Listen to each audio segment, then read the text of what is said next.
All welcome to StunnerShare. Today we are going to see the continuation of Secret of Pivotboss book reading. I'm very sorry for not uploading videos all these days. I was held up in Chennai training. Also, I had some personal work also, so I was not able to concentrate in videos for further book reading. So today, I think I'll be uploading at least 2 videos. With respect to Secret of Pivotboss book reading. So let's see how it goes, and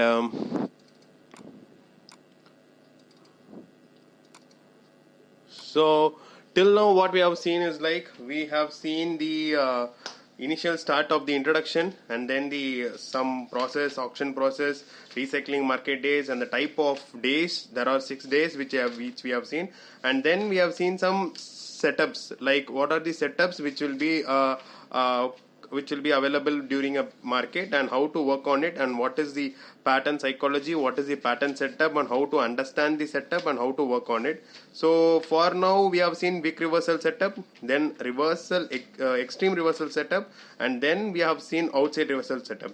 So now today the topic what we are going to cover is Doji Reversal Setup. So Doji Reversal Setup, I think I don't want to say much on Doji Reversal Setup because each and everyone knows what is a Doji. A Doji is a sign where you will not be able to see a body in the candle. Okay, that says the open and the close price of the particular candle or of the particular stock is at the same place. Okay, and there is a wick maybe at the top or maybe at the bottom. Clear? So what he says is like the Doji candlestick is one of the most easily recognizable candlestick pattern. True, Doji candlestick is one of the easily recognizable pattern. You can just view it. You can see a body without no body in the candle is called as a Doji. Clear? So the Doji is a place where it tells the market that there is some indecision between the buyers and the sellers. So it tells the opposite players comes inside the place. For example, in a bullish trend, when a Doji is formed, sellers are coming inside. Those sellers are called as responsive sellers. And in a bearish trend, the Doji is formed. That means a reversal is going to happen. That means the sellers are tired, and so the buyers are going to take place. Those buyers are called as responsive buyers. Clear? So what the just explanation of what is a Doji and how it actually looks. So Doji is nothing but the open and the close price is at the same place. Clear? And the range of the Doji from low to high should be smaller than the average range of the bars in the look back period. See, the high and the low, whichever is formed in the Doji, should be smaller. It should not be very big. Clear? It should be smaller when compared to the previous candle. See, some 3-4 candles or green bars are coming, and finally a small Doji is formed. That tells people are going to book the profit, the buy people are going to book the profit, and the trend may reverse. Clear? And he is giving an example of like how the open and close price Doji will looks like, and at what places we must take the entry for opposite side reversal, and all those things are further covered in the video. So this is how the Doji actually looks. Clear? So this as first Doji is nothing but no body. The second and third has a slightly little body, and the third has a no body, but the open and close price are not at the mid, it is at the bottom. That means the low movement is reduced, and the same for the next candles. So compared to the first and the fifth, it tells first one is a Doji and second was a long leg Doji. Clear? And then now here he just tells the names of other several types of Doji whichever is available, but he doesn't care about that. Clear? So the other Dojis are like long leg Dojis, dragonfly Doji, gravestone Doji, rickshaw Doji, morning star Doji, evening star Doji, and harami Doji cross. So the dragonfly Doji, gravestone Doji, rickshaw Doji, or all the 3 types of Dojis are single candle specific. Clear? The morning star Doji, the evening star Doji are based on 3 candlesticks patterns. Clear? There are several candlestick patterns, like one candlestick pattern with one candlestick also you can you can guess for an entry or an exit, and at the same time there are 2 candlestick patterns, combination of 2 candles, and then for example bullish engulfing or bearish engulfing, and then the 3 candles pattern, which is nothing but morning star doji and evening star doji. So whenever a doji comes, it tells you that a price reversal might happen. Clear? So the doji forming in the middle of the market doesn't give a much clarity, or you need not give much importance to it. You need to give importance, very high importance, to the doji when it is forming at a resistance level in a bullish trend, or at the support level during a downside trend.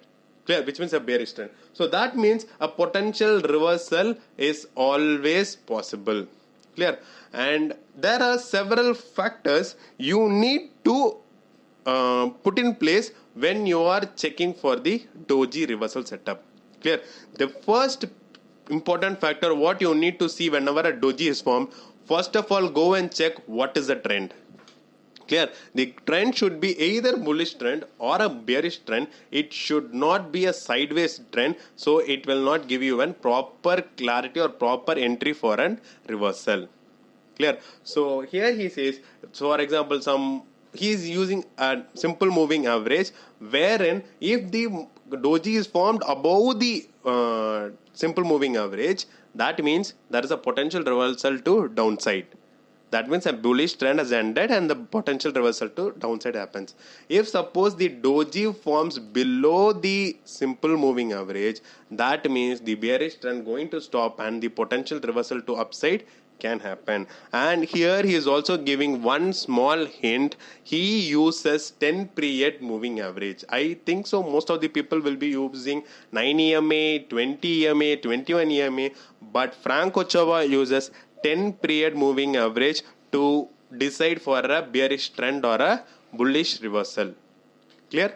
And the second criteria what he is telling here is the second candle, whichever is going to form after the doji, should have a close above the doji for a bullish upwards movement and below the doji for a reversal bearish movement. I hope I have made this very clear.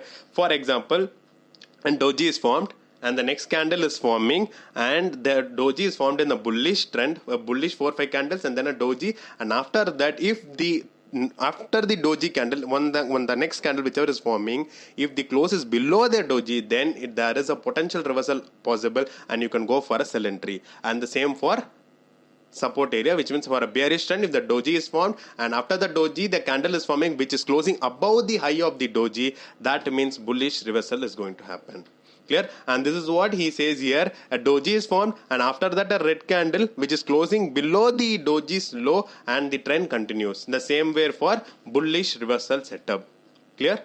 So this is fine. This is what the doji reversal setup is all about, and whatever I have covered in this video, it tells, I will be summarizing it up. So first of all, the open and close price of the doji will be the same, or a minute 10% can be there. And for a bullish doji, the doji candlestick should be below the 10 period simple moving average, and for a bearish it is the same, it is the ulta. And for a bearish doji, on the one of the two bars following the doji must close beneath the low of the doji, and for a bullish doji setup, one of the two bars following the doji must close above the high of the doji.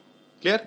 So this is what the doji reversal setup which I have covered in this video. In the next video, I'll be covering upon the pattern psychology on how to trade with the doji setup. Clear? So keep watching. Thanks for subscribing. Thanks for all the mails. I'll try to upload as much as video possible. Stay tuned for more videos. Thanks a lot for subscribing. If you feel the content is good, kindly give a like. If you want the knowledge to be known to others, kindly do a share. If you have any queries, kindly comment in the comment section, or you guys can mail me to StunnerShare@gmail.com. Thanks a lot. Stay tuned for more videos.